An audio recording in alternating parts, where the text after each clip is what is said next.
can be So any any matrix. uh-huh.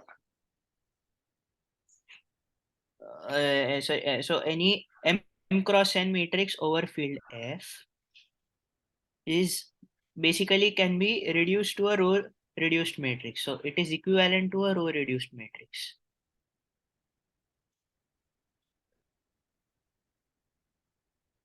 Let's say A over F can be reduced. Reduced Or or is equivalent to. we can say it's equivalent to uh, a row reduced matrix. The matrix of the like right? Or should I like define Yeah, what is one row reduced? second. Yeah, you will have to define is equivalent to just a second. Row reduced matrix. So this is also from chapter 1, right? Hoffman and Kunz. Yeah. It's So theorem 4. okay, let's actually note that maybe. So this is Hoffman and Kunz. This is a standard linear algebra book. And maybe theorem 0.4. Right. So what is a row reduced matrix? So basically we define a row reduced matrix to be so the first non-zero entry in a non-zero row in let's say matrix A should be 1, and any column Hmm. which contains a leading non-zero entry of a row must have all of its other entries as 0. Right. Okay. Okay. So let me write that. So any non-zero row. So any non-zero row.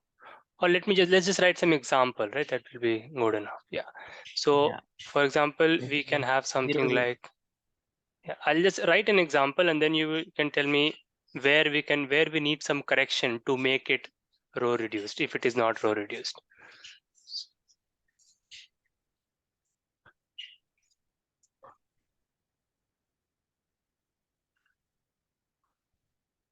So is this row reduced?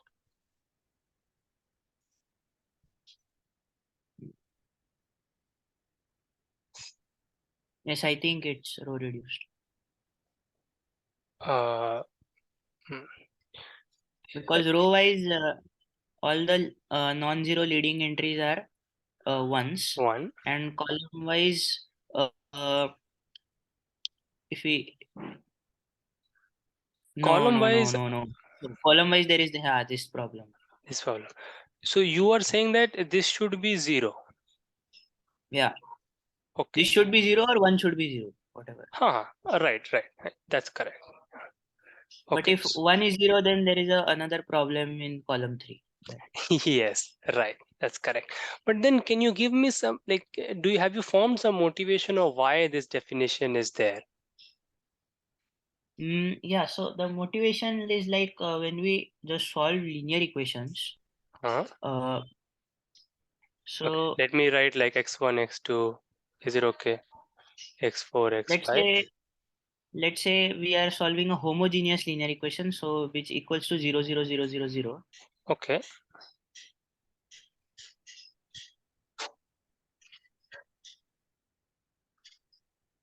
Then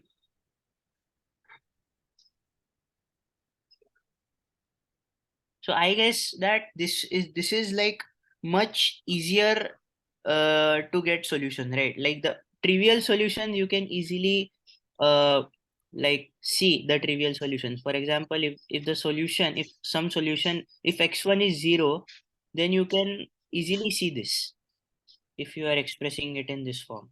If x1 is 0, then you can easily see this. What does that mean? I mean, obviously we are writing it in a row reduced form in order to like get the solutions faster, right? Yes, that is actually, yeah, that's correct. Yeah. So basically this form we are getting some solutions faster. And for example, see, if we have got 1 0 0 0 0 0, then in that we know that for example in that the xi is going to be 0, so we can easily get the trivial solutions if there are any, Hmm. uh, if we represent the equations in this form. In this form, okay. Yeah, Uh, it's like just faster computation, I guess. faster, yeah. But you're saying trivial solution. But my question is it possible to get all the solutions, all possible solutions of this system of equations easily from this form? Yes, like that is why, but I don't know, like easily in the sense that easy is like a very loosely defined thing, right? It might be easy for Right. me. That is no. That is right. Um, right. So can we? So let's say that we have this particular system of equations. So you understand that this matrix represents a system of equations. So Yes, can we? So from this system of equations, can we get all the solutions? Means how do we write before we prove? We'll prove this theorem, but can we just see if we can get all solutions? Describe all solutions, because then we can really get insight into the definition, like why those two conditions in the definitions, both those two conditions both will play a role, I think, in describing all the solutions. right. So let's try for that. Yeah, and maybe just try for x5, like what are the possibilities for x5?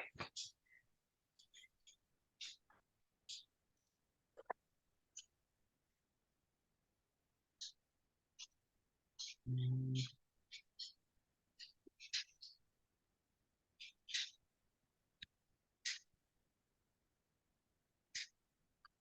yeah, so perhaps we should consider mm, the first row and the third row Okay. after multiplication. Okay. Mm, so we'll Yes. get like Yeah. x1 plus 3x3 plus 4x4 plus 5x5 equals 0, and the other equation we'll get is x2 plus 5x3 plus x2 plus 5x3 equals 0.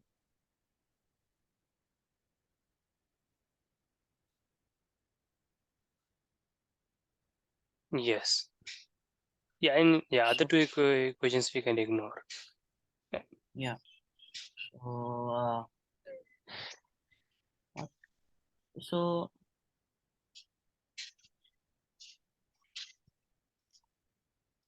So x5 is there. So what can x5 be? If you,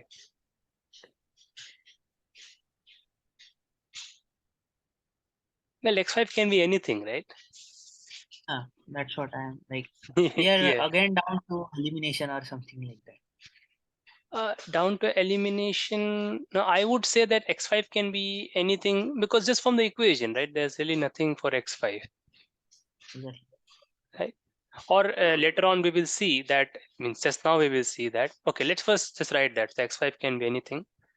So I'll just write it as x5 only, or yeah, that is fine, I think. Or maybe not. Maybe just some parameters. So some lambda one where it is free. Now what about x4?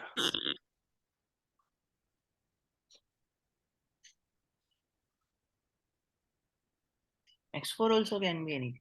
Okay, right.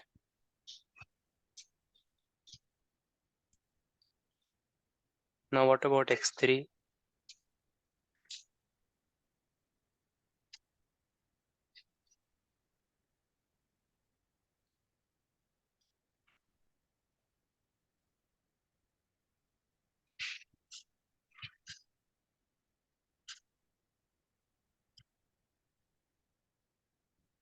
X3, can it also be anything? Because I don't see Yes, like, there is no constraint, right? Yeah. right. And x2. Similarly, X1 and X2 also don't have any constraint. I mean, Uh, X2 has a constraint on X3, like yes, depending so it's on X. dependent, right? Yeah, so it's dependent. So x2 will be minus 5x3, right? Right. And X1 is obviously dependent if like we get Yes. lambda 1 and lambda 2. So minus 3. 4 lambda minus.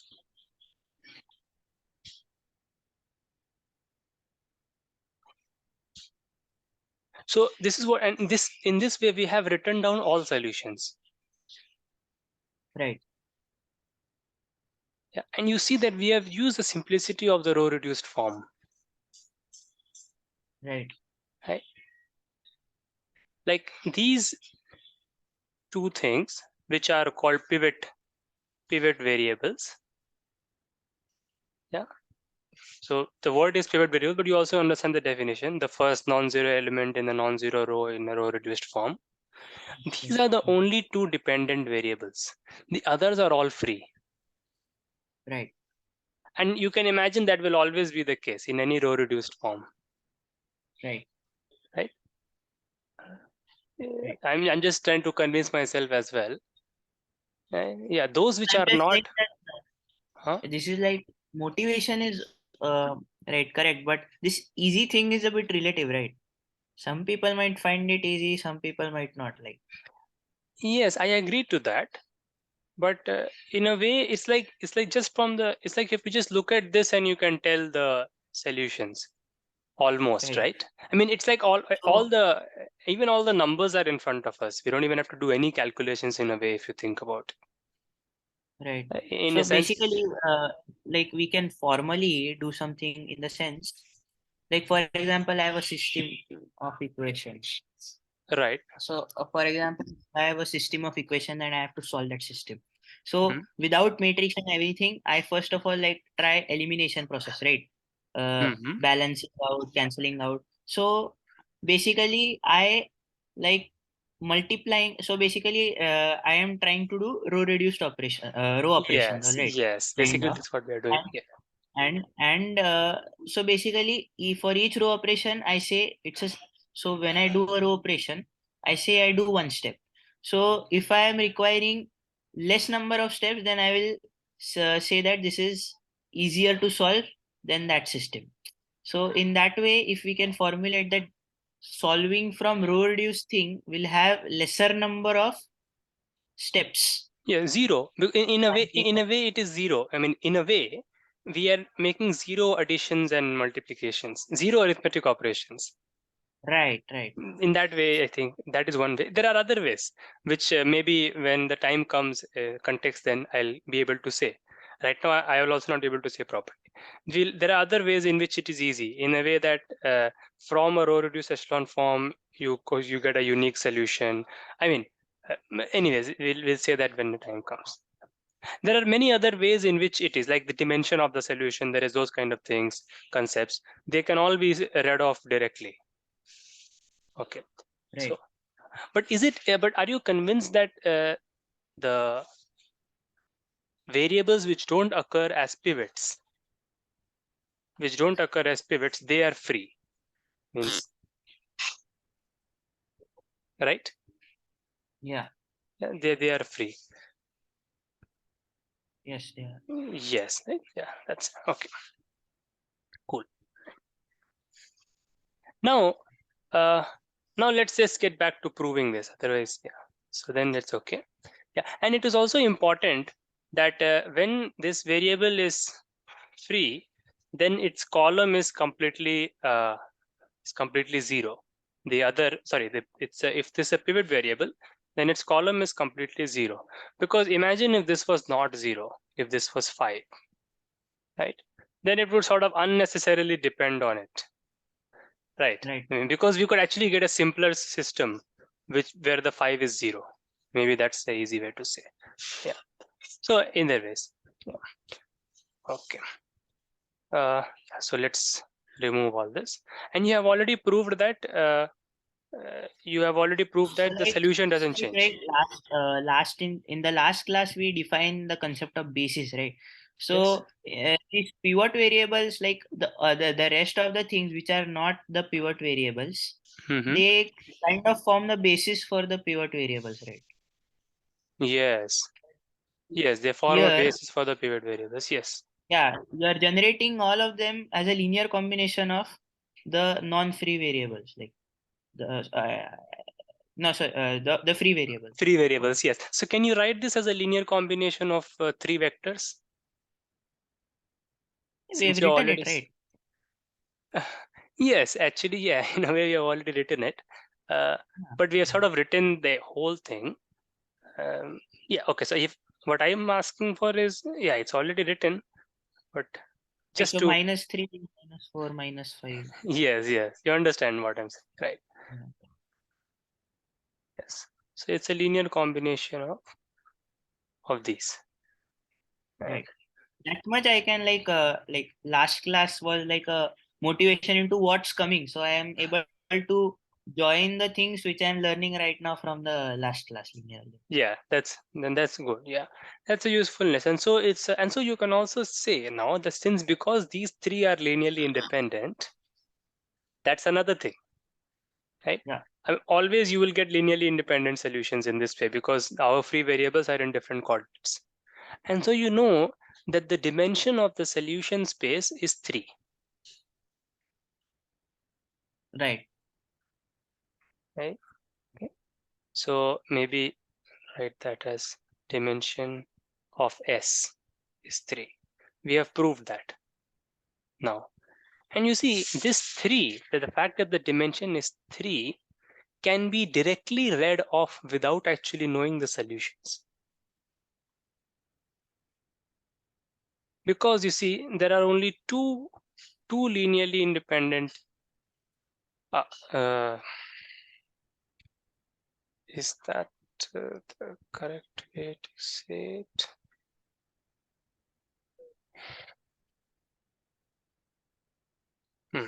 Just a minute. Okay, so 3, yeah, so we are saying that 3 is the dimension. Can we also see that from here directly without knowing these numbers, 5, these -5, 4 and so on, that the We just dimension, have to know which are the free variables and which are the dependent variables. right? Yeah, so it is the number of dependent variables always, right? No, the number of free variables, not dependent, Sorry, because you are yeah, generating everything out of those three things, right? yes, absolutely, yeah. It is the number of it is a number of free variables, right? Yeah, the way in which we are using it. It's a number of free variables, right? It is a number of free variables. Can we say this in more ways? Let me ask you this. So how many linearly independent columns are here?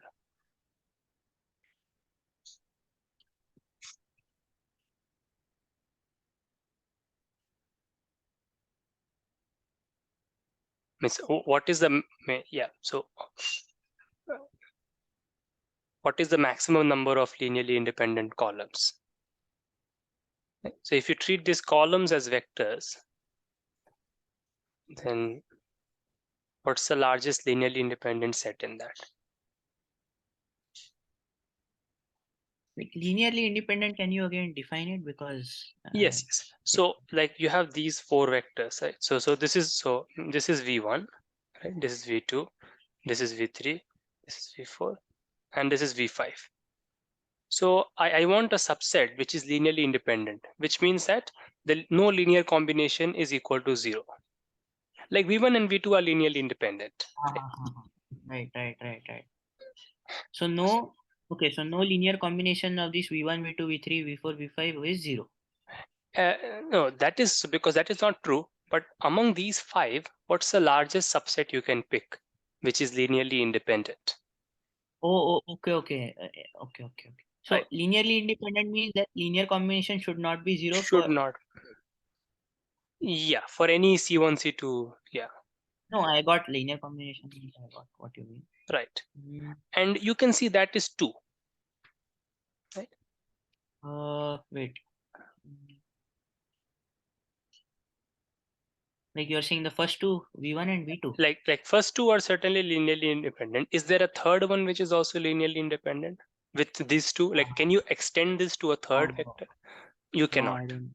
And you see, that is precisely because the others are free. Right, but can you just say that how V1 and V2 are linearly independent? Yes, Because yeah, we yeah, yeah. can No, always multiply both of them by zero, right? so 0 is the possibility, but apart from 0, there is no other way. Right? Right. That's why they are linearly independent. So basically, multiplication by a non-zero scalars should Yes, not yes. be zero. Yeah, like the sum. That Yeah, you can never make the sum 0. Right? And Mhm. and these are the only two. You cannot extend it to a third. Yeah, Right? And neither you can pick any other three. Like you can say, okay, these two cannot be extended. So what? Can we not pick? You can pick these two. These two are linearly independent, but you cannot extend this to three. right, Right? And you see, that is because the whole game is being played in 2 rows. right. You cannot extend it to three. Okay. Exactly. So yeah, so that is why the number of linearly uh, the number of linearly independent columns that turned out to be 3, plus the solution that turned out to be, sorry, that was 2, and the solutions that turned out to be 3 dimension, this will always add up to the number of columns, which is 5. And Yes. it's making sense, right? Yeah. That it should be. Yeah. Yeah, and this you will prove later, and you will see that this is what is called rank nullity theorem also later. Yeah. Okay. Yeah. Anyways, so now we have kind of understood this business. Now let's try to prove how do you actually reduce anything to row reduced form. And can you also define for us so that it is clear to us what does equivalent mean? Row Yeah. So reduced. equivalent, basically, there are three elementary row operations. Number Hmm. one is that so number one is that basically if you choose the rth row of a matrix, then you can change that rth row by multiplying it with a scalar c belonging to field f. Uh, like c times that rth row. Yeah, that Yeah, I'm calling it ri. ith row and those RR. Okay. So now the second operation is uh, r row changes to ri changes to ri plus c times some rs. C times Again, C some belongs to RS. RS. Okay, I'll call it RJ because I1. I and J. Yeah. Okay. And the third elementary operation is swapping of the rows. So Ri changes to Rj where I not equal to J. Right. I'm denoting it like this. Yeah. Hmm. So basically these are the row operations. Now And you are it's claiming that when you apply these row operations, I can transform my matrix from A to B. So if I apply finite number of these three elementary row operation, if I can transform A to B, then I will say that A and B are equivalent, like row hmm, equivalent. right. Okay. And you're saying that under these operations, the solution does not change. Does not change, Does not change. Okay. Okay. Now our right? goal is to, hmm, Because like I can also give a like very 1 minute proof of why that is there. Because let's say we have got a finite, I said finite is very important, right? So finite number of steps, I can change the matrix from A to B using these three operations. hmm, So if I can prove that, I can change, so the solution remains invariant while changing from AI to AI plus 1, hmm, that step hmm, in one step. So one step I will define as one operation. So if I use any of these three operations, the solution will remain invariant. If I can prove that, hmm. and that is obviously true, then obviously the solutions will remain invariant if they are row reduced. If they are sorry, not row reduced, if they are row equivalent. Right. Yes. So it's like an invariance principle thing. That each Yeah, step solution doesn't change, so it will not change infinitely many steps. Right. finite limit. Yeah. Okay. Yeah, that is fine. it is. Yeah, but now we want to show that you can actually bring it down to a row reduced. Oh, maybe, yeah, let's just call it B. So how do you prove this? Let's try to prove this quickly now.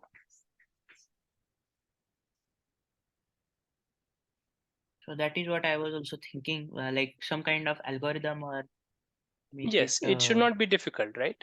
So it's like A11, A21, A23, dot dot dot.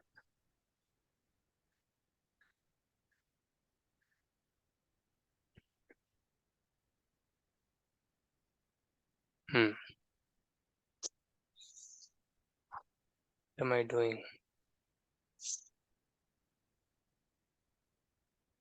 This first column was correct.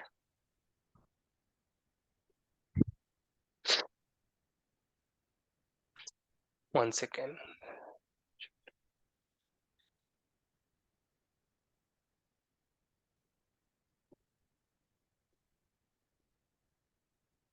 Right. So if you have this matrix, then how do you simplify this towards the So goal my of? Mhm. so my like first concern is like looking at the first column. So if there are any non-zero entries, then I have to make them one. Mhm. Right. So yeah, if I have to make them one Now, any non-zero for entry where? in the first column, Okay. because like if A11 is a non-zero entry and it is not one, then obviously if in the row reduced form, that in that place there should be one or zero. Right. So you can make it one easily, That is what I'm saying. So and I'll that you make the first column one. first column one. How do you make the whole whole like? No, I perform row operation, right? In the Mhm. sense I divide the first row by A11, I divide the second row by A21, and so on, so on, so on. Like I perform n row operations of type 1, Mhm. Right. No, but and if some of them are zero, then what do you do? then I don't perform. I said right. Right. I Okay. specifically said that Right. any Okay. non-zero entry of the first Yes. column will be made. Like I don't Right. know if this will lead to solution, but this is how I am thinking Ha. currently. Now the so now basically if so Mhm. in this column I have to see which is the first non-zero so which is the first one, and Mhm. after that first one I'll keep that first one and I'll make all of the rest of the one zero. Right. Yeah. You can use the second row operation to do that. Yeah, Right. or even the first one, right? First row operation. Only the first one will not be enough now. Right. Is that correct? Because C here the C cannot be zero, right? Yeah, Otherwise you will lose solutions. right. Yeah. So you have to use the second one now, right? Yeah, I have to use the second one. Yeah. So multiplying it with minus one. Yeah, Yeah. making it. Now you only need minus one. Right. Yeah. Right. That's Now it. the So first. Yeah. okay. So then how do you know what to do with the second column? Now the first row is checked. No problem. First We'll column is just checked. Yeah. first column and first row is checked. Now we just look at the inner thing. Hmm. A22, A32, and perform the same procedure there. Right. Okay. So suppose you get something like this. Yeah. And also, yeah. And also this second row. In second row also will be okay. No problem. No, but the first row is not yet okay. You don't, if this Uh, is, yeah, you would want to make it zero if it is not zero. Yeah. right? So Right, but again, sorry. yeah, but row operation, no. Yeah, you can do the Some, row operations again, right? And you can make it 0 without affecting the okay, first column. right. So there is no problem because Row the way, operation of second. yes, again, you will need the second kind, right? That's okay. Now my question is, what if this is a 5 here? And let's say this is 4 and 3, then what do you do?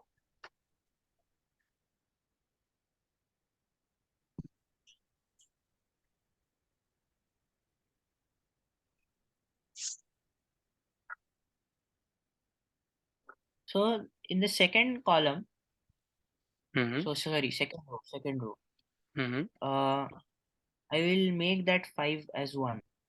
Okay.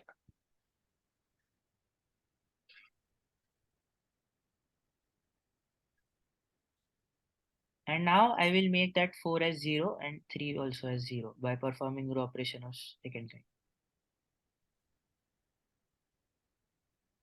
Right. Okay.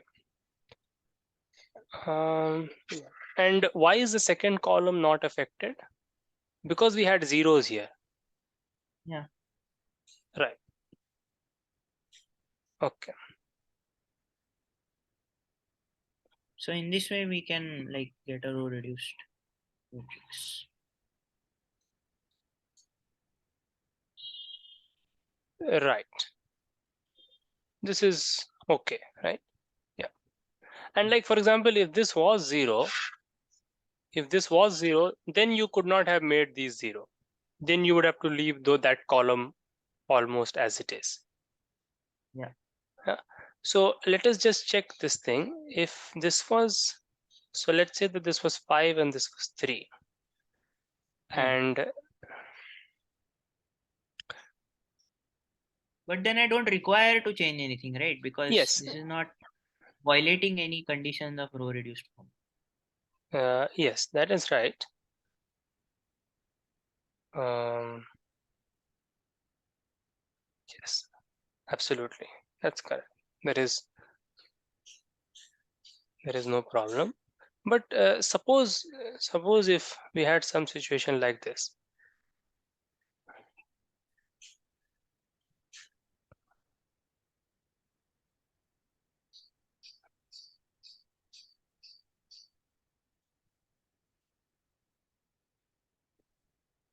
Still there will, so like you would want to make this 2 equal to 0, Yeah. right? Yeah, and there will still not be any problem in the second column because of these were 0, right?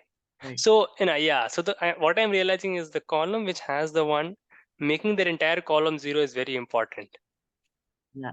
right? And the So the rest of first the, column, making the first column 0, like the way we made the first column, that was the important step. After yes, that, everything is followed yeah, properly. otherwise so that you can just write it properly and just say use induction. Yeah, Yeah. means if you write it clearly in a way that, yeah. But we do realize from here that whenever you have something to be one, like the pivot column, that for the pivot column, the rest of the column should be 0. Otherwise, you means if you don't make it, then you'll automatically realize there are problems later on. Yeah. Yeah. So yeah. Okay. So then we have proven this is called Gaussian elimination. Oh, is it? Okay. I don't know. Yes, I think that's a correct word. You can maybe Because in Hoffman rules, they have not used much words. They are yeah, just they, theorem 1, theorem. yes, he doesn't say this, I think, but you can just read about this has many other interesting facts. Okay. And uh, yeah, and like there are many interesting facts about this, like I for think some the kind of, time. yes, yeah, so we will just end it. Yeah, Yeah. then we'll move forward. Okay, let's just join again.